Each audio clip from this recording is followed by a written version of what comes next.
Hello ladies and gentlemen and welcome. My name is HDTGeorge and this is the Hot TWAB for January the 19th, 2023. If you would, down below me here, please like this video and subscribe to the channel. I'm trying to get this channel off the ground, so every little bit of help that you can give me goes a long way. This was a gigantic meaty TWAB, so let's jump right in. First up this week, we have a throwback to last week's TWAB. If you'd like to check it out, I did a video on that. There was a lot of information about changes coming to Grandmaster Nightfalls, weapon focusing, Iron Banner, all the mods are now free, all kinds of good stuff, so check that video out if you would. We have a friendly reminder from our player security team. I'm just going to quote this. You must protect your account and do not use account recovery services. Saying that your fingers were not on the keyboard when cheating occurred will not be considered during the thorough appeal process. I think that pretty much speaks for itself. Next up, we have a new trailer showcasing Neomuna, as well as the impending Lightfall release. I haven't checked it out yet. I'm one of those weirdos that likes to go in as blind as I can, but if you are interested in what's coming, you should definitely check that out. After that is a shout out to a blog post that was released on Wednesday explaining some of the new armor changes coming in the future. I'm going to do a separate video for that. A real quick TLDR here is that they are removing the elemental affinity from armor. They are revamping the entire mod suite. They are bouncing some of the functionality of mods out to our subclasses. So when you're done here, head over there and check that video out as well. The next section of the TWAB is a series of quick hits on changes and tweaks they're making to the game. So let's just run them. On January 18th, they increased the drop rates for red border weapons in all raids and the Duality dungeon. Right on. Next up is a change to one of the triumphs to Guild Dredgen. The triumph that used to require 30 wins has been rolled back now to only 50 games participated in. This is the second triumph with a win condition that Bungie's had to roll back in the past 2 weeks, and I hope going forward maybe we won't see so many of them. I know, participation trophies, but we all have stuff to do. Bye-bye blues at soft cap. Now, when you reach the soft cap, blue weapons and armor will stop dropping. To offset the loss in reputation from tearing down these blues, Bungie is now pumping up all sources of reputation with Banshee by 25%. Now, maybe we'll see a few less threads on Reddit about people complaining about things being pushed out of their postmaster. Rumble is being removed from the Rotator playlist and now instituted once again as a permanent selectable game type on the Crucible screen. Although I don't play that much Rumble, I do enjoy it from time to time when I go in. It is nice to have it back. The Exotic Catalyst quest for Year 3 exotics, Ariana's Vow, Tommy's Matchbook, Witherhoard, and Symmetry will now benefit from the boost in the Season Pass. Also, all seasonal ritual playlists will count towards those exotic catalysts. The exotic glaives from the Wellspring are about to get easier to acquire. They've changed the quest to now only require one deep sight drop of each weapon from the Wellspring. Those weapons are on a daily rotator, and now your first drop of the day is guaranteed to be deep sight. Also, once you've finished the quest for the first time on a character, it will unlock the recipes for the other glaives. I gotta say I like this. So far I have the Warlock and Hunter one, and I've been gearing myself up to try and go back into Wellspring to get the one for the Titan. And now I can do other things and then just run pick it up. The release date has been announced for the next raid. It will be March 10th, 2023 at 9 a.m. Pacific time. And yes, that is a Friday, so make your plans accordingly.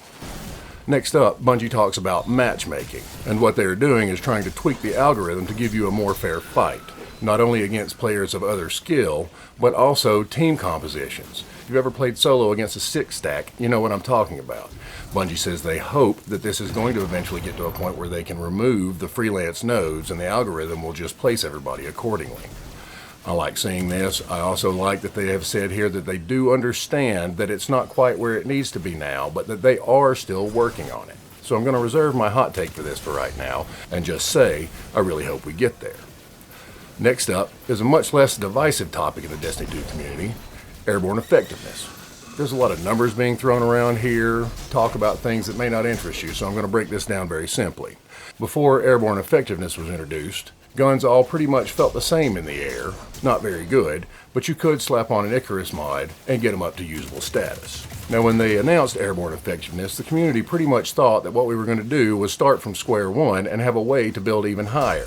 What we wound up with was a system that tanked airborne effectiveness well below its previous level, and a system that barely let you build back to where we were before. This didn't feel very good, and honestly I think that this is the hinge-pin of why airborne effectiveness has been received so badly. I don't think it's a bad idea, I just think it was maybe implemented a little clunkily. Is that a word? Anyway, What Bungie is telling us is that they're now going to rescind those changes so that primary weapons will feel the same or better than a primary weapon with an Icarus mod did before the AE changes. They said they think they have a little bit of wiggle room as well with the matchmaking changes to reconsider the airborne effectiveness of snipers and shotguns, and that they'll be monitoring to see if changes can be made. In the end, they say that airborne gunplay should feel a lot better, and I think everybody will feel better for it. After that, we have a few tweaks to different weapon types. SMGs had their range pushed out a little bit. They're going to rein it back just a little bit more. And for those of you that are dedicated fans of Forensic Nightmare, know that its zoom is going to be getting a bump up from 13 to 14. Pulse rifles also feel a little rangy right now. They're going to pull those back just a little bit, try and get this a little more in band. Maybe give a fighting chance to the scout rifles that have been pouring into the game as of late. Also, sidearms got a little bit of a bump to their range recently, and they're going to rein that back in just a little bit too. None of these changes actually feel like huge nerfs. Think of it more as a balance pass. The next section is about changes to a couple of problematic outliers in the Crucible. The waveframe grenade launcher Dead Messenger is going to be receiving a nerf of 35% to its splash damage, and DMT is getting a sizable rein in. Now, if you want to go check out the stats on any of these changes, feel free. My job is just to let you know they're coming. Because of loosening restrictions on level requirements in the competitive playlist, Revoker has seen its time once again. Bungie says they're now going to tweak the perk that refunds your special ammo to require 2 misses within 6 seconds for a refund. This next section quickly covers some of the changes we can expect to see coming in the future.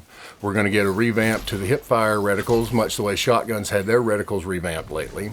We're going to get a full auto melee setting. They're going to be giving one of the raids the makeover that Deepstone Crypt recently got, introducing a new origin perk for the weapons in that raid, as well as regular seasonal and mid-season balance passes. Following that, there are a few nerfs to very specific things inside the game. Number 1, Sight and Ramparts is finally being squashed. When you equip Sight and Ramparts, it's going to increase your barricade cooldown by 70%. Also, other players will now deal 25% more damage to your barricade. So, that's the end of that. There's also a set of nerfs coming for abilities, increasing the base cooldown time for Titan barricades, thrusters, and hunter dodge. Touch of Thunder Storm Grenade will also be receiving a nerf, doing about 25% less damage per strike, and also not seeking quite as hard as it does now.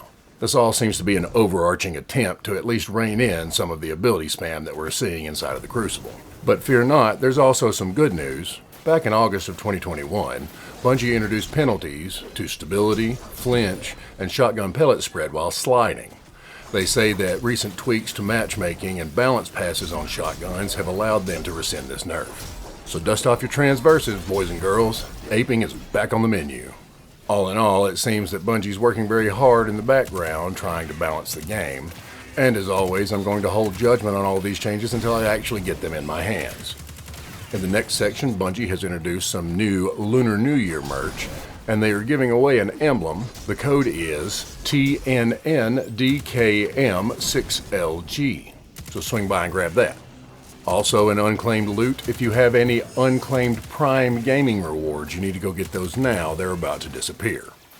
And finally, Bungie is giving us 4 new wallpapers for our phones or PCs. I grabbed the one with the shot of the Traveler from the Operation Seraph Shield mission and slapped it on the old desktop. The next section is a player support report. Players with Google Stadia as their primary platform should not disable crossplay for any reason. Recently, Guardian Cyan Solar posted a story discussing having their entire character erroneously deleted. Bungie looked into this, found out that it was legit, and restored as much as possible. As you can imagine, this scared more than a few of the people in the community, and seems to have spawned a few copycat claims. Bungie is here to reassure you that none of these other claims seem to be legit, and that your Guardian should be safe. Next up, known issues. While we continue investigating various known issues, here's a list of the latest issues that were reported to us in our #help forum. Players may be unable to crouch after acquiring the first scanner augment in the Operation Seraph Shield exotic mission. This can be resolved by entering and exiting a menu or remapping keys. We are investigating an increase in Centipede error codes. I know I've been getting my fair share of weaselings. Players are unable to progress the objective in Operation Sancus. To circumvent this, players should restart the mission, move slower, and wait for Rasputin to finish his dialogue before progressing to the next area of the activity. Players are unable to progress the Reshaping the Enigma quest beyond Step 6, as well as other weapon crafting quests. Bounty acquisition via the Destiny Companion app is noticeably slow. For a full list of emergent issues in Destiny 2, players can review our Known Issues article. Players who observe other issues should report them to our #help forum. Then after that, we have the Artist Corner, Movie of the Week, Elden Lords, Movie of the Week, A Fire Team of 3, Bonus Movie of the Week, Lemon Boy. We have the Art of the Week, He Has No Equal, Art of the Week, A Beautiful Painted Warlock. And finally, Bungie has instituted the Destiny 2 team on Reddit, Bungie.net, and Twitter. What this is a more centralized social media account for all of the community managers to interact with us, as opposed to interacting with us on their own personal accounts. This is a pretty good move, especially with a community as salty as Destiny 2 players. Maybe people will start to realize that a lot of the things that they don't like aren't actually the fault of the person telling them, and it's nice to see all of this consolidated into one channel. They say, however, that you can still follow the social media accounts of the Destiny community managers, but don't be a dick. And that last part was from me. They finish, more to come, but for now, make sure you're drinking that water, prioritizing that self-care, and remember to always lead with your kindest foot forward. See you next week, friends. I should go. Hippie. Ladies and gentlemen, that was the Hot TWAB for January the 19th, 2023. Once again, my name is HDTGeorge, and if you'd like, you can follow me across all social media at HDTGeorge. And as always, remember, fight the status quo.